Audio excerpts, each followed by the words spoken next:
Tushar Sharma case की जानकारी तो आपको होगी ही। इस पर कैसे मध्य प्रदेश की पुलिस का रवैया निकम्मा रहा है। जी हाँ, इस केस में मध्य प्रदेश की होनहार पुलिस की वो बड़ी गलतियां हैं जो आपको जाननी चाहिए, जिससे इस केस की दशा दिशा सब कुछ बदल गई है। मैं आपको बताऊंगा पूरा विस्तार से। आधुनिक पुलिस किस तरीके से मध्य प्रदेश की होनहार पुलिस एक आरोपी को गिरफ्तार भी नहीं कर पा रही है। क्या यह संभव है? एक बेटी की लाश 9 दिन से मॉर्चुरी में -4 डिग्री में जम रही है। पिता इंसाफ की भीख मांग रहा है और मध्य प्रदेश की पुलिस एक फरार आरोपी पर इनामी राशि का सट्टा खेल रही है। कभी 10,000 तो कभी 30,000, जैसे कोई अपराधी नहीं किसी लॉटरी का टिकट ढूंढ रहे हैं। जब आरोपी की मां रिटायर्ड जज हो तो भोपाल पुलिस के सारे सीसीटीवी अंधे हो जाते हैं, नियम बदल जाते हैं और आत्महत्या का सर्टिफिकेट पहले से टाइप हो जाता है।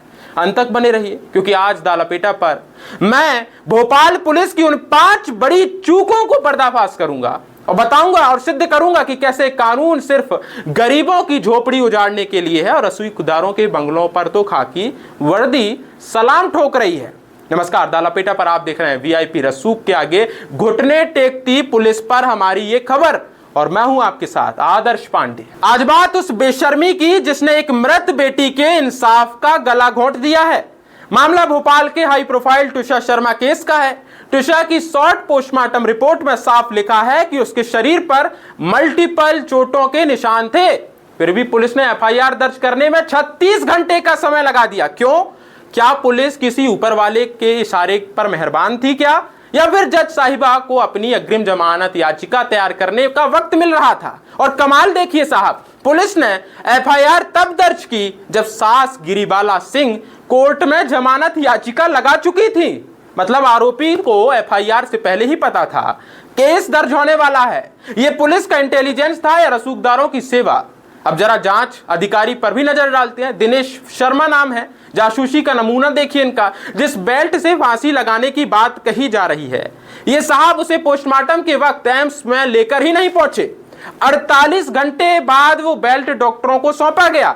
मतलब 2 दिन तक वो सबूत हवा में तैर रहा था।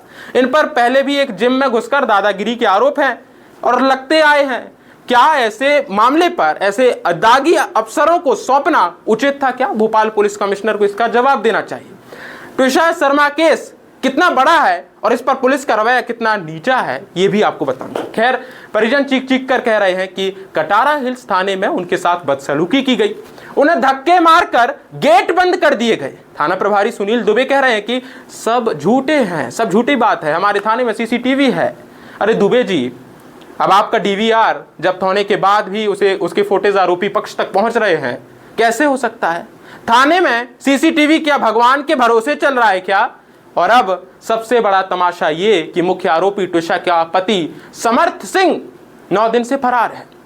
भोपाल पुलिस कमिश्नर साहब उस पर इनाम बढ़ाकर 30,000 रुपए तक ले गए हैं। क्या मजाक चल रहा है? एक तरफ आप एक आरोपी को ढूंढ नहीं पा रहे और दूसरी तरफ उसकी मां, जो खुद इस केस में आरोपी है, उन्हें पूछताछ के लिए 3 बार नोटिस भेजा जा चुका है और वो थाने में नहीं गई है। पुलिस कहती है कि हम तो प्रक्रिया का पालन कर रहे हैं हुजूर। अरे साहब, आप जिस प्रक्रिया का पालन कर रहे हैं उसमें आम आदमी में अब तक यदि कोई और होता तो उसका दरवाजा तोड़कर आप उसे घसीट कर ले आते, पकड़ डालते, लेकिन ऐसा नहीं हो रहा। बुलडोजर आपकी स्टार्ट नहीं हो रहे हैं। लेकिन यहां सामने रिटायर्ड जज है ना, तो आप नतमस्तक हैं। खाकी वर्दी की सारी प्रक्रिया नोटिस भेजने की प्रक्रिया में सिमट की रह गई है, जो बेहद गलत है।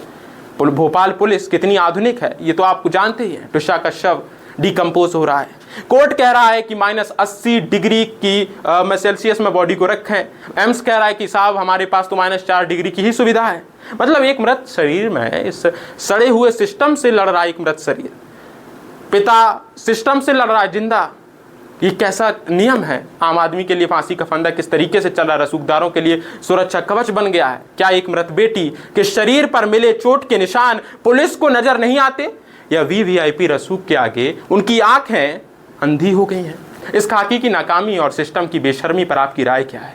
सबसे बड़ा सवाल ये कि आधुनिकता की मिसाल देने वाला मध्य प्रदेश और उस मध्य प्रदेश पुलिस के गृह मंत्री डॉक्टर मोहन यादव और वो होनहार पुलिस जो इतने दिन से 9 दिन का समय होने वाला है, इतने दिन से वो पुलिस एक आरोपी को गिरफ्तार नहीं कर पा रही है। वो भी छोड़िए साहब, होगा कोई छोटा मोटा जिला और वहां की पुलिस भोपाल पुलिस, महानगर की पुलिस उस आरोपी को गिरफ्तार नहीं कर पा रही। सबसे बड़ा सवाल ये, तो भोपाल पुलिस की ये गलतियां हैं या निकम्मापन? आपकी राय क्या है, आपके विचार क्या है और आपके सवाल क्या है? लपेटा की कमेंट बॉक्स पर जरूर साझा करें।